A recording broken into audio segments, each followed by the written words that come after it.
Be fearless.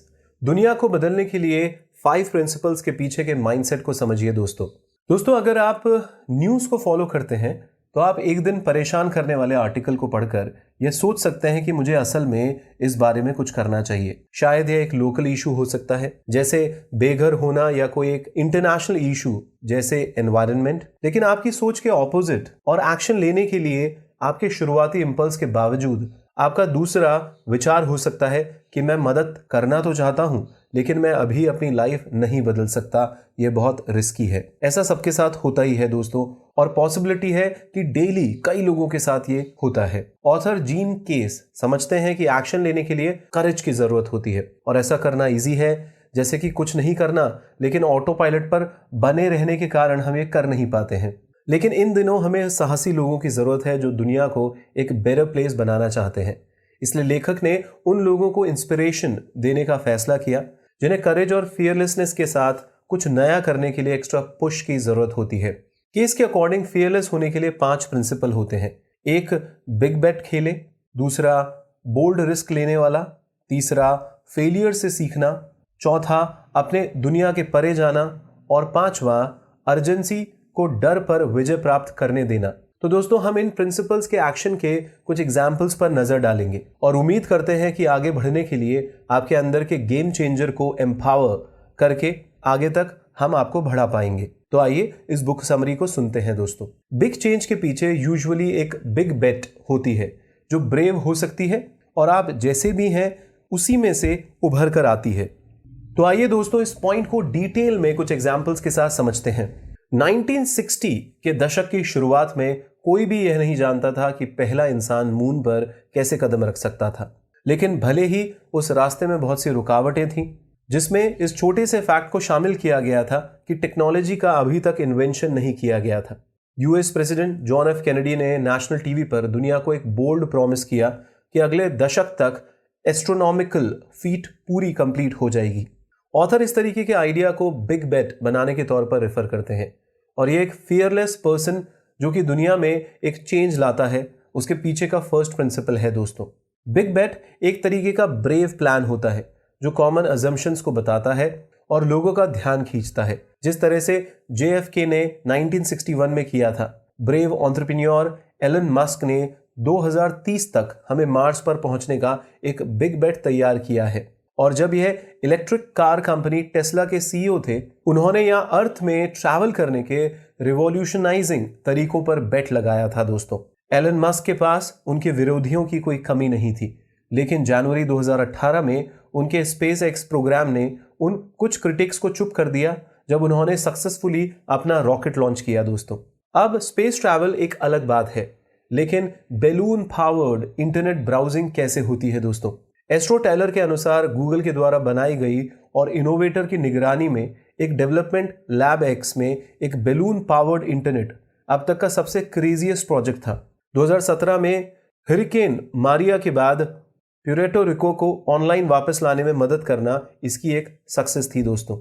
लेकिन big बेट बनाने के लिए आपको रॉकेट साइंटिस्ट होने की जरूरत नहीं है। असल में आप इस समय लाइफ में कहीं भी हो, इस तरीके का एक बेट आप बना सकते हैं दोस्तों, चाहे आप लाइफ में कहीं पे भी हो। उदाहरण के लिए रेशल सुमैक को ही ले लीजिए जो UCLA में सिर्फ एक नॉर्मल स्टूडेंट थी।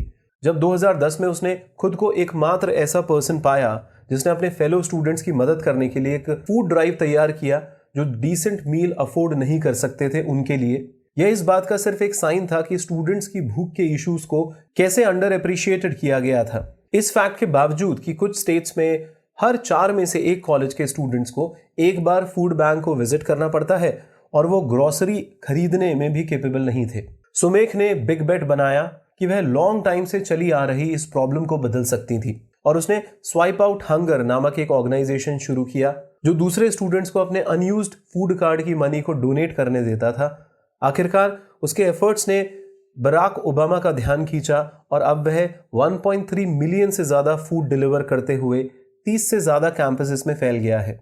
बिग बेट्स भी अजम्पशंस को डिफाइन करके शुरुआत कर सकता है और नियर फ्यूचर में उसके लिए क्या छिपा हुआ है उसके लिए वेट कर सकता है। तो आइए दोस्तों इस पॉइंट को डिटेल में कुछ एग्जांपल्स के साथ समझते हैं। यह एक अच्छा चांस है कि आप किसी पॉइंट पर किसी के द्वारा डिसअप्रूव्ड किए जाने से फ्रस्ट्रेटेड हो जाते हैं, जब वो आपसे सिर्फ यही कहता है कि यह ऐसा ही होता है। बहुत सारे लोग चीजों को उस तरीके से देखते हैं जिस तरीके से वे हैं। ज्यादातर लोग नहीं कहते हुए पाए जाते कि ये अलग तरीके से मत करो यार, ये ऐसे होता है, इसको ऐसे ही चलने दो। और इसी कारण उनमें कुछ भी बदलने की कोशिश करने का कोई फायदा ही नहीं होता। लेकिन फिर भी दोस्तों, दुनिया में ऐसे फियरलेस लोग भी होते हैं जो इन कॉमन अजम्पशंस को हटाते हैं और हमें दिखाते हैं कि बेहतरी के लिए चीजें बदल सकती हैं। ऐसे दो लोग हैं, डेविड गिलबोआ और नील ब्लूमेंथल। एक दिन गिलबोआ को अपने चश्मे को बदलने की जरूरत थी और वो इस बात से डिस्टर्ब था कि एक नई जोड़ी उसे लगभग $700 की पड़ेगी। उसने फील किया कि बिना बैंक लूटे डिसेंट स्पेक्स पाने का कोई और तरीका तो होना ही चाहिए। ज्यादातर लोगों ने सिर्फ यह मान लिया कि चश्मा पाने का एक प्रोसेस होता है जिसमें एक आई एग्जाम, लेंस और फ्रेम पर सैकड़ों डॉलर खर्च करने के लिए एक शॉप पर जाना होता है। यह एक फिक्स्ड प्रोसेस होता था। लेकिन ब्लूमेंथल विजन स्प्रिंग नाम की एक ऑर्गेनाइजेशन के साथ काम करता था जो डेवलपिंग कंट्रीज में लोगों के साथ काम करती थी, आंखों के चेकअप करने और चश्मा बेचने वाली शॉप्स को चलाने के लिए ट्रेनिंग देती थी, जो एक दिन में $4 का चार्ज करती थी, जिसे लोग अफोर्ड कर सकते थे। तो यहाँ पर एक लेस एक्सपेंसिव तरीका था और यह साबित करने के लिए ब्लूमेंथल और गिलबोआ को वॉरबाय पार्कर को लॉन्च करने के लिए सिर्फ $2,500 सीड मनी ही चाहिए थी। यह एक ऑनलाइन सर्विस थी जिसने सिर्फ $95 पेयर की कीमत वाले चश्मों का स्टाइलिश कलेक्शन ऑफर किया। रिस्पॉन्स ने साबित कर दिया दोस्तों कि आप रियल में ऑनलाइन चश्मे बेच सकते हैं। उनकी पूरी एंटायर इन्वेंटरी पहले महीने के भीतर बिक रही थी और जल्द ही 20,000 कस्टमर्स की वेटिंग लिस्ट बन गई थी। इन दिनों वॉरबाय पार्कर की कीमत $1.75 बिलियन है दोस्तों, जिसमें दर्जनों स्टोर्स हैं और लगभग 1,400 एम्प्लॉयज भी काम करते हैं। तो क्वेश्चनिंग अजम्पशंस के साथ बिग बेट आपको कॉर्नर में झांकने में भी मदद कर सकता है और आप देख सकते हैं कि फ्यूचर में क्या है। 1990 के दशक में ऐसे लोग थे जो इस बात को नहीं समझ पा रहे थे कि उन्हें अपने बिजनेसेस के लिए एक वेबसाइट बनाने की जरूरत क्यों है, यहां तक कि ईमेल अकाउंट की भी क्यों जरूरत है। आजकल इंटरनेट के बिना कुछ पाना पॉसिबल नहीं है दोस्तों। तो ऑथर 1990 के दशक में एक ग्रुप में थे जो इंटरनेट के फ्यूचर पोटेंशियल को पहचानता था, जहां कई लोगों ने इसे प्रेज नहीं किया था, जिन्होंने स्टार्टअप के लिए काम करने की इच्छा में घबराहट व्यक्त की थी। तो वही स्टार्टअप एक दिन अमेरिका को ऑनलाइन में बदल देगा दोस्तों, उन्होंने सोचा ही नहीं था। ग्रेटनेस कंफर्टेबल होने से नहीं आती है, इसलिए रिस्क को गले लगाना बेहतर होता है दोस्तों। आइए इस पॉइंट को डिटेल में कुछ एग्जांपल्स के साथ समझते हैं। दोस्तों, आप शायद अपने कंफर्ट जोन में रहना पसंद करते हैं, राइट? कौन नहीं करता दोस्तों, सब लोग ही करते हैं। लेकिन जबकि आप उस जोन में अच्छा काम करने में कैपेबल हो सकते हैं, फिर भी असलियत यह होती है कि आप आराम से रहते हुए अमेजिंग और गेम चेंजिंग काम नहीं कर सकते। दुनिया को बदलने के लिए आपको अनकंफर्टेबल होने की जरूरत होती है, जो हमें फियरलेस होने के सेकंड प्रिंसिपल की ओर ले जाता है, यानी बोल्ड बनो और चांसेस लो। तो इमेजिन करिए दोस्तों कि क्या कोई प्रोसेस बन पाता या नहीं बनता अगर लोग कंफर्टेबल के ही फेवर में होते, या उन सभी एक्साइटिंग चीजों के बारे में आपका क्या विचार है जो हम पूरा नहीं कर पाते अगर हम सिर्फ अपनी कंफर्ट जोन में ही बने रहते? क्या ये बोरिंग सा नहीं लगता दोस्तों, है ना? कई वुमेन और माइनॉरिटीज अपने वर्क प्लेस में खुद को अलग पाकर डिस्कंफर्ट फील कर सकती हैं। यहाँ अलग होने में सिर्फ अनईजीनेस ही नहीं दिखती दोस्तों, यहाँ पर इस फीलिंग का प्रेशर भी है।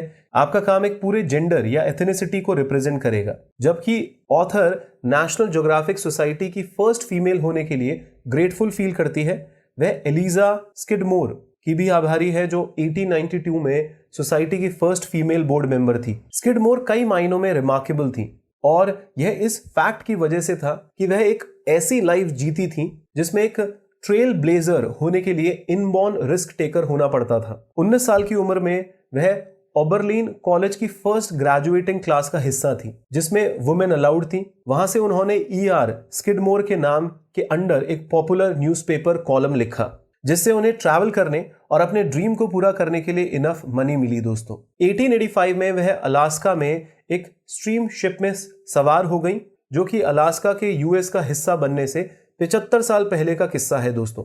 वहां पहुंचने के बाद उसने इस एरिया की फर्स्ट ट्रैवल गाइड लिखी, जो असल में बहुत डेयरिंग था। इसने स्किडमोर को नेशनल ज्योग्राफिक मैगजीन की फर्स्ट फीमेल राइटर और फोटोग्राफर बना दिया, एक रोल जो उसे इंडिया, चाइना, इंडोनेशिया, रशिया और कोरिया सहित दूर दराज की जमीनों पर लेके चला गया दोस्तों। तो 19वीं सदी के एंड में 2 बच्चों की एक सिंगल मदर के रूप में कोई केवल इमेजिन ही कर सकता था कि ऐसी ट्रिप्स कितनी डिफिकल्ट और रिस्की रही होगी, जैसे कि स्किडमोर ने कर दिखाया था।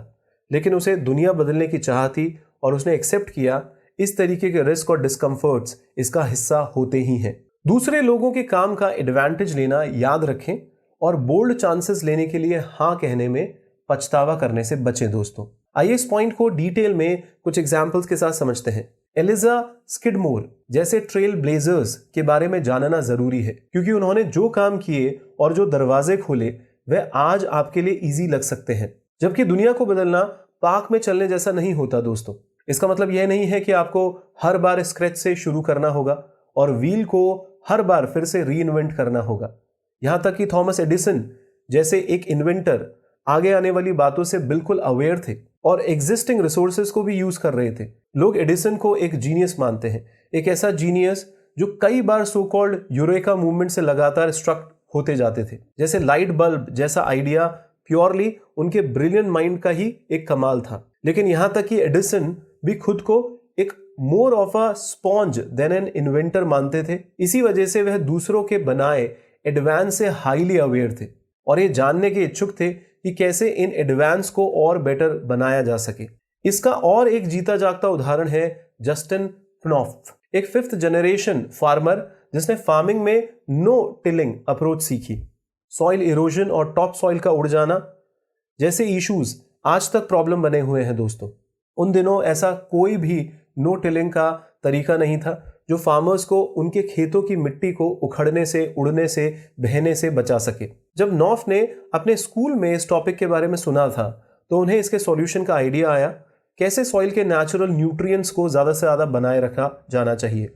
और जल्द ही जब उन्होंने इसे स्टार्ट किया और उनको अमेजिंग रिजल्ट मिले दोस्तों, और उसकी फसल भी पहले से ज्यादा बड़ी और लंबी होने लगी। नॉफ अपने सीखे हुए ज्ञान को शेयर करना चाहते थे और अब उनको full blown no tilling movement के एक लीडर के रूप में जाना जाता है दोस्तों। तो दोस्तों जो आप करते हैं उसके तरीकों को बदलना एक रिस्की प्रपोजिशन होता है, लेकिन अगर आप रिग्रेट यानी पछतावे से बचना चाहते हैं तो आपको इन बोल्ड चांसेस को उठाना पड़ेगा।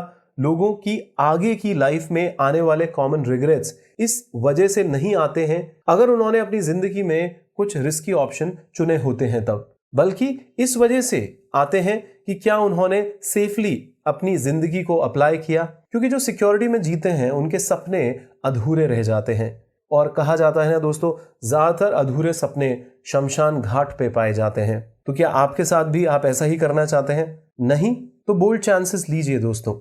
जरा देखिए कि कोडैक के साथ क्या हुआ था। 2000 से पहले तक यह कंपनी लगभग 70% की मार्केट हिस्सेदारी के साथ कैमरा फिल्म की लीडर थी। जब उन्हें डिजिटल फिल्म के साथ जाने या उनके मौजूदा स्टेटस पर ही बने रहने का डिसीजन लेना था तो उन्होंने अपने स्टेटस पर बने रहने को ही चुना। 2003 तक डिजिटल कैमरा की सेल्स ने फिल्म कैमरास को पीछे छोड़ दिया था दोस्तों, और 2012 में कोडैक दिवालिया हो गई थी। यहां यह सीख क्लियर है कि जब तक आप लाइफ में रिग्रेट नहीं होना चाहते तब तक आपको रिस्क उठाने ही होंगे दोस्तों। अपनी फेलियर को अपना सबक बनाओ और बड़ी पिक्चर को अपनी नजरों के सामने बनाकर रखिए दोस्तों। आइए इस पॉइंट को डिटेल में कुछ एग्जांपल्स के साथ समझते हैं। कई लोग प्रोजेक्ट के फेल हो जाने पर भी मातम नहीं करते हैं, और आपने शायद देखा भी होगा कि कैसे बड़े गेम चेंजर फेलियर को एक अच्छी चीज की तरह लेते हैं। वे जानते हैं कि हर सक्सेस के पीछे कहीं ना कहीं फेलियर छिपी रहती है, क्योंकि यह भी उस प्रोसेस का एक इंटीग्रल पार्ट ही है। इसी वजह से थर्ड प्रिंसिपल यह कहता है दोस्तों कि फियरलेस होने के लिए अपनी फेलियर को इंपॉर्टेंस दीजिए। हाँ दोस्तों, अपने फेलियर को इंपॉर्टेंस देना बेहद जरूरी है। तो स्टार्टर्स के लिए जब आपका फेलियर के प्रति एक हेल्दी एटीट्यूड रहेगा तो आप बहुत कुछ सीख पाएंगे दोस्तों। IBM के फाउंडर के तौर पर थॉमस जे वॉटसन ने एक बार एडवाइस दी थी कि अगर आप सच में सक्सीड होना चाहते हैं तो आपको दुगनी रेट से फेल होना चाहिए, जल्दी फेल होना चाहिए, फेल फास्ट। तो फॉर एग्जाम्पल ऑथर के केस फाउंडेशन में, जो कि बोल्ड इनोवेटिव प्रोजेक्ट्स को फंड देता है, उसमें फेलियर का साइन एक वार्निंग की तरह होता था कि प्रोजेक्ट्स इनोवेटिव नहीं है। आखिरकार जब हर प्रोजेक्ट खुद को अपनी लिमिट के बाहर जाके पुश करते हैं तो उनकी फेलियर रेट अच्छी खासी बड़ी होती है दोस्तों। और एक्स लैब के साइंटिस्ट एस्ट्रो टेलर याद है दोस्तों आपको? उन्होंने फेलियर को ऐसे ही टॉलरेट नहीं किया, वह उसे एक्सपेक्ट भी कर रहे थे। टेलर ने एक टेड टॉक दिया था, the unexpected benefit of celebrating failure, और उसमें एक्सप्लेन किया था कि कैसे एक्स में उन्होंने अपने सेंट्रल डाउट को गलत साबित करके एक्टिवली अपने प्रोजेक्ट को साकार किया। अगर आप ऐसा नहीं कर सकते तो आप जान जाएंगे दोस्तों कि वहां एक बेटर चांस है कि आपको एक ब्रिलियंट आइडिया आएगा। फेलियर को एक्सेप्ट करने की दूसरी की ये होती है दोस्तों कि प्रोसेस का एक पार्ट होने की वजह से आपकी नजरें हमेशा बड़ी पिक्चर यानी गोल पर ही होनी चाहिए। एक पर्सन जो इस प्लैनेट में सबसे सक्सेसफुल लोगों में से अलग ही दिखाई देता है वो है वॉरेन बफे। एक बढ़िया इन्फ्लुएंशियल इन्वेस्टर के तौर पर बफे अपने बिजनेस को एक लॉन्ग रन की फिलॉसफी की नजर से देखते हैं। वह किसी जील या ट्रेंड्स पर अटेंशन नहीं देते, इसके बजाय वह बिजनेस के लॉन्ग टर्म पोटेंशियल की तरफ अट्रैक्ट होते हैं। इंटरेस्टिंगली साफ तौर पर देखा जाए तो बफे खुद को एक लेट ब्लूमर की तरह से लेते थे। उनके भाग्य का सितारा उनके 50th बर्थडे के बाद चमका और उनके 83rd और 87th बर्थडे के बीच उन्होंने इतनी ज्यादा मनी अर्न की जितनी कि उन्होंने अपने फर्स्ट 60 इयर्स में भी अर्न नहीं की थी दोस्तों। तो जैसे कि एल्बर्ट आइंस्टीन ने एक बार कहा था, failure is success in progress. जो जरूरी है वो यह नहीं कि आप किस तरीके से अपनी लाइफ में फेलियर से बचे रहते हो या उसे मैनेज करते हो, बल्कि यह है कि क्या आप अपनी लाइफ में आने वाली फेलियर से सीख कर अपने गोल्स की तरफ आगे बढ़ते हैं या नहीं। अपनी हद से बाहर निकलिए दोस्तों, अंधेरों से बाहर निकलें और उम्मीद के मुताबिक पार्टनरशिप करें। आइए इस पॉइंट को डिटेल में कुछ एग्जाम्पल्स के साथ समझते हैं। हर साल लेखिका यानी ऑथर अपने हस्बैंड के साथ आरवी में यूएस के चारों ओर घूमने जाती है। यह उन्हें ब्यूटीफुल सीनरी देखने का मजा देता है, लेकिन क्रूशली वो उन्हें लोगों से मिलने का मौका भी देता है जो अक्सर उनके लिए पॉसिबल नहीं होता। दूसरे शब्दों में कहें तो रोड ट्रिप से यह पक्का होता है कि वो अपने दायरे से बाहर निकले, जो कि फीयरलेस बनने का फोर्थ प्रिंसिपल है दोस्तों। सबसे पहले अपने दायरे से परे जाने का यह मतलब है कि आप यह समझ पाते हैं कि बाहर क्या चल रहा है और कैसे लाइफ के अंधेरों को दूर किया जाए और दिक्कतों से निपटा जाए। उदाहरण के लिए कई लोग यूएस सिटीज जैसे कि पिट्सबर्ग या डिट्रॉइट की लाइफ के बारे में कहते हैं कि वो बर्बाद हो रही है और ऐसा नहीं होना चाहिए। लेकिन अगर आप उन जगहों को अपनी खुद की आंखों से देखोगे दोस्तों तो आप पाओगे कि वहां कुछ गजब के काम हो रहे हैं। तो उदाहरण के लिए फोर्ड और ऊबर दोनों ही पिट्सबर्ग में ऑटोमेटेड ड्राइविंग के ग्राउंड ब्रेकिंग वर्क के चलते वहां अच्छी खासी मनी इन्वेस्ट कर रहे हैं। यह सिटी बहुत से बिजनेसेस जैसे कि बायोमेडिसिन, रोबोटिक्स और ऑल्टरनेटिव एनर्जी की फील्ड में बड़ी ही वेल्दी है। दूसरी तरफ डिट्रॉइट भी कुछ कम नहीं है दोस्तों। पब्लिक और प्राइवेट इंडस्ट्रीज की एक्साइटिंग पार्टनरशिप के चलते यह सिटी इकोनॉमिकली बहुत फल फूल गई है। क्यूकन लोन्स के मेन पर्सन डैन गिलबर्ट ने पूरा बिजनेस डिट्रॉइट में रीलोकेट कर लिया है। कंपनी के पास अराउंड 17,000 एम्प्लॉइज हैं और इसने सिटी के रियल एस्टेट और स्टार्टअप्स में डीपली इन्वेस्टमेंट किया हुआ है दोस्तों। अपने दायरे से बाहर देखना आपके फ्यूचर के लिए एक परफेक्ट और यहां तक कि एक अनयूजुअल पार्टनरशिप पाने का सिर्फ अकेला एक ही रास्ता है।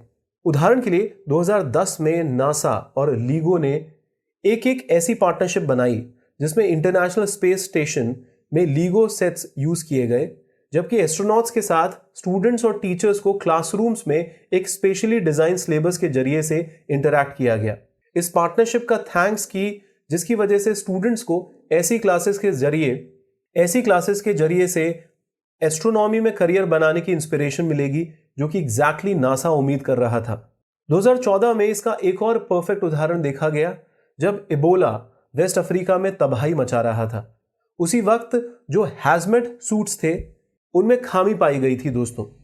उनको पहनने के लिए 30 स्टेप्स अपनानी होती थी और एक कंप्लीट प्रोटेक्शन भी नहीं देता था। तो जब जॉन्स हॉपिंग्स यूनिवर्सिटी ने बेटर डिजाइन के लिए ओपन कॉल की तो पता चला कि कौन जीता।